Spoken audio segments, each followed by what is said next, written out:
મહારાષ્ટ્રમાં હનુમાન ચાલીસાના પાઠ પર રાજનીતિ ગરમાઈ છે। મુંબઈમાં સાંસદ નવનીત રાણાએ સીએમ ઠાકરેના ઘર સામે હનુમાન ચાલીસા કરવાની જાહેરાત કરી, જે પોતાના પર જ ભારે પડી ગઈ અને જેલ ભેગું થવું પડ્યું છે।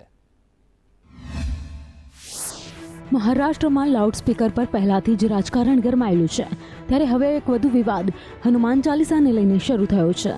નવનીત રાણાએ જાહેરાત કરી હતી કે ઠાકરેના ગઢ સામે તેઓ હનુમાન ચાલીસા કરશે, પરંતુ તેમના ગઢ સામે તો હનુમાન ચાલીસા ન કરી શક્યા। પરંતુ દિવસભરના હાઈ વોલ્ટેજ ડ્રામા પછી તેમની ધરપકડ કરી લેવાઈ। અમરાવતીના સાંસદ અને ધારાસભ્ય નવનીત રાણા અને તેમના પતિ રવિ રાણાએ માતોશ્રીની બહાર હનુમાન ચાલીસાના પાઠ કરવાની જાહેરાત કરી હતી। ત્યાં જ નવનીત રાણાની બિલ્ડિંગ નીચે શિવસેનાના કાર્યકર્તાઓ પહોંચી ગયા અને વિરોધ કરવા લાગ્યા। એટલું જ નહીં, તે દરમિયાન પોલીસ અને શિવસૈનિકો વચ્ચે ઝપાઝપી પણ થઈ। શિવસેનાના નેતા સંજય રાઉતે કહ્યું, ખોટી દાદાગીરી ચલાવી લેવામાં નહીં આવે। ત્યારબાદ નવનીત અને તેમના પતિ વિરુદ્ધ ફરિયાદ દાખલ કરવામાં આવી અને બંનેની ધરપકડ કરાઈ। अगर आप हमारे घर तक पहुंचने की कोशिश करेंगे तो ज़रूर हमें अधिकार है टिट फॉर टैट करने का, उसी भाषा में जवाब देने का हमको पूरा अधिकार है। और फिर एक बार बोलता हूँ, धमकियाँ मत देना राष्ट्रपति शासन लगाने की। શિવસેનાના કાર્યકર્તાઓ રાણા દંપતી પર રોષ વ્યક્ત કરી વિરોધ કરી રહ્યા છે, તો બીજી બાજુ નવનીત રાણાએ શિવસેના પર આકરા પ્રહાર કર્યા। सिर्फ धमकियां देना और धमकियां लेके तोड़ी बहादुर धमकियां, यही काम शिवसैनिकों ने बहुत सालों से कर रही है। और अब तो मुख्यमंत्री हैं तो ज़्यादा पावर आ गया है, तो मुझे लगता है वही शब्द उनके जो मुख्यमंत्री बोलते हैं वही शब्द शिवसैनिकों के जबान पे। और बाड़ा साहब के विचार अगर रहते तो हनुमान चालीसा का विरोध कभी शिवसैनिक, जो रियल शिवसैनिक है, जिसने ग्राउंड पे काम किया है, जो ग्राउंड से शिवसेना का निर्माण किया, वो एक भी शिवसैनिक यहाँ पे नहीं है जो नारे मुर्दाबाद के लगा। संजय राउत जी के बारे में क्या बोलना है? रोज ही पोपट जैसे बोलते बेचारे, कुछ मिर्ची दे दो तो शांत तो बैठेंगे थोड़ा सा। नहीं, संजय राउत जी नागपुर में जो गए हैं, उनको मालूम है अमरावती में शिवसेना बची नहीं है। उन्होंने जाते ही मीटिंग लिया शिवसेना की कि वहाँ पे रेलवे स्टेशन में आमदार रवि राणा और नवनीत राणा जाएंगे तो उनको रोको। नागपुर से वो लोग भेजने वाले थे।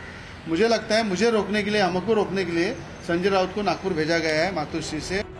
મહારાષ્ટ્રમાં ધર્મનું રાજકારણ ગરમાતા એકબીજા પર આક્ષેપ પ્રતિ આક્ષેપ થઈ રહ્યા છે, ત્યાં શિવસેના પણ લડી લેવાના મૂડમાં દેખાઈ રહી છે। બ્યુરો રિપોર્ટ, સંદેશ ન્યૂઝ। બુલડોઝર વિવાદે તેજ ગતિ પકડી લીધી છે અને મામલો હવે મંદિરથી લઈને ગૌશાળા સુધી પહોંચી ગયો છે। બુલડોઝર વિવાદ દિવસે ને દિવસે વધુ ઉગ્ર બની રહ્યો છે। રાજસ્થાનના અલવરમાં આસ્થાને ઠેસ પહોંચી છે, કારણ કે બુલડોઝર હવે આસ્થાના મંદિરો પર ફર્યું છે। ત્યાં બીજા જ દિવસે ગૌશાળા પર પણ બુલડોઝર ફેરવી દેવામાં આવ્યું। લોકોની આસ્થાને ઠેસ પહોંચાડતી બીજી ઘટના, જ્યાં ગૌશાળા પર બુલડોઝર ફેરવી દેવાયું। ગઈકાલે અલવરમાં 300 વર્ષ જૂના મંદિરમાં કોઈને પણ જાણ કર્યા વગર આ મંદિરને પાડી દેવામાં આવ્યું હતું। તેના ઉપર બુલડોઝર ફેરવી દેવામાં આવ્યું હતું, જેના કારણે રોષ ભભૂકી ઉઠ્યો છે। जो तोड़ा गया है, जो हमारी आस्था का केंद्र है, भगवान है, उनको हम मंदिर को देखने आए, यहाँ देखकर विजिट करके पूरी रिपोर्ट प्रदेश को हम लोग सौंपेंगे कि किस तरह से सरकार ने ना समझी दिखाते हुए बोर्ड के खिलाफ जाकर बोर्ड को बदनाम करने के लिए ये सारा व्यू रचना रची है। निश्चित तौर पर सभी बातों को लेकर हम रिपोर्ट प्रस्तुत करेंगे और प्रदेश तय करेगा कि आने वाले समय में हम लोगों को क्या करना है। જો કે સમગ્ર મામલામાં 81 લોકોને નોટિસ ફટકારવામાં આવી છે, તો બીજી બાજુ હિન્દુવાદી સંગઠન અને ભાજપ ઘટનાનો વિરોધ કરી રહ્યું છે। सारा प्रावधान है, इनका एक षड्यंत्र था कि यहाँ बोर्ड भाजपा का है, इसलिए लोगों मकान तोड़ दो, लोगों में आक्रोश होगा, मंदिरों को तोड़ दो। भाजपा के प्रति ये भावना जाएगी कि भाजपा मंदिरों को तोड़ रही है, क्योंकि कांग्रेस ने पिछले दिनों जो कांड किए हैं, सालासर के मंदिर के दरवाजे को तोड़ दिया, करौली के अंदर वहाँ स्वयंसेवकों के ऊपर, हिंदुओं के ऊपर पत्थरबाजी की, अभी एक गौशाला तोड़ दी। આજે ગૌશાળા પર બુલડોઝર ફેરવી 40 વીઘા જમીનને ખાલી કરી દેવાઈ છે। વન વિભાગે 40 વીઘા જમીન ખાલી કરાતા 400 ગાયો રજળી પડી। જોકે સવાલ હવે એ થઈ રહ્યો છે કે છેલ્લા એક દાયકાથી અહીંયા ગૌશાળા ચાલી રહી હતી, તો શા માટે અચાનક જ તોડી પાડવામાં આવી, જેના કારણે ગૌવંશ પ્રેમીઓમાં રોષ ફેલાઈ ગયો છે। બ્યુરો રિપોર્ટ, સંદેશ ન્યૂઝ। દેશમાં ધાર્મિક સ્થળો પર વાગતા લાઉડસ્પીકરને લઈને વિવાદ સર્જાયેલો છે। ત્યાં ભગવાન કૃષ્ણની જન્મભૂમિ મથુરામાં ઐતિહાસિક નિર્ણય લેવાયા। છેલ્લા ઘણા સમયથી લાઉડસ્પીકરનો મુદ્દો પણ વિવાદમાં છે। તેવામાં ભગવાન શ્રી કૃષ્ણની જન્મભૂમિ મથુરામાં ઐતિહાસિક નિર્ણય લેવામાં આવ્યો।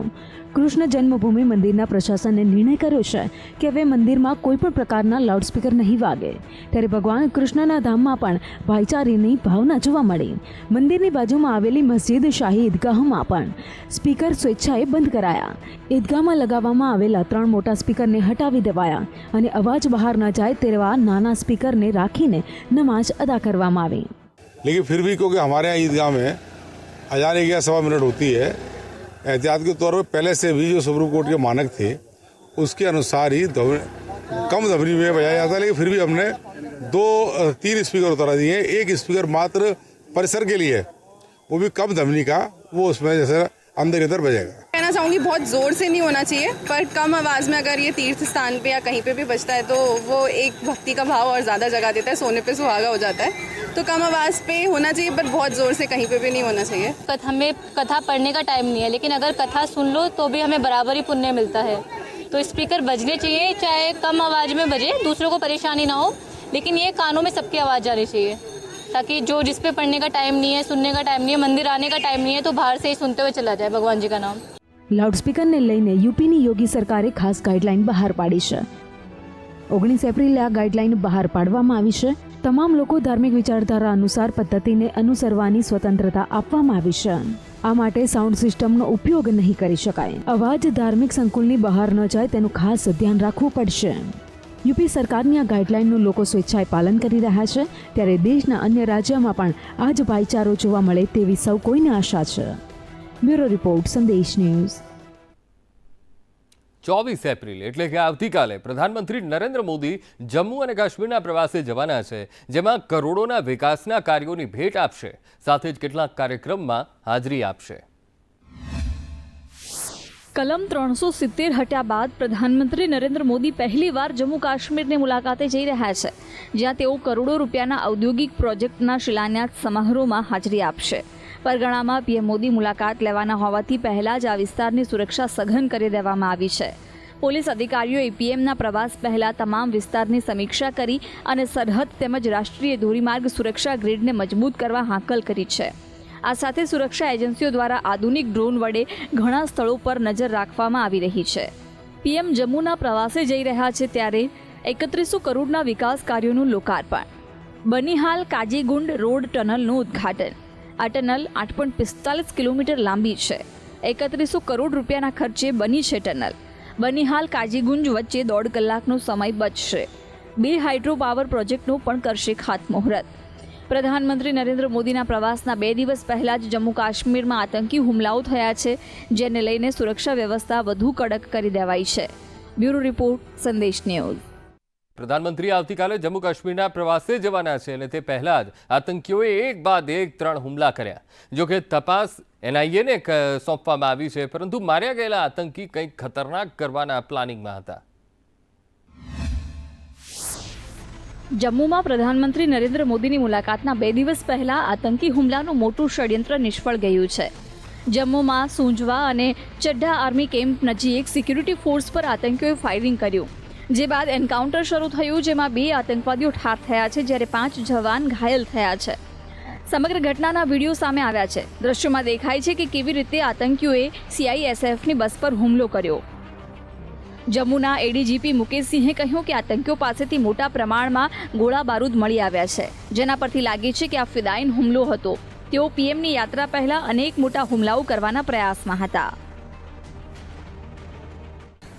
तो हमने उनको चैलेंज किया और इन्होंने हम पे काफ़ी भारी मात्रा में एमुनिशन फायर किया, जिसका जवाब दिया गया और जवाबी कार्रवाई में दोनों आतंकवादी मारे गए हैं. आतंकवादियों की अभी शिनाख्त नहीं हुई है.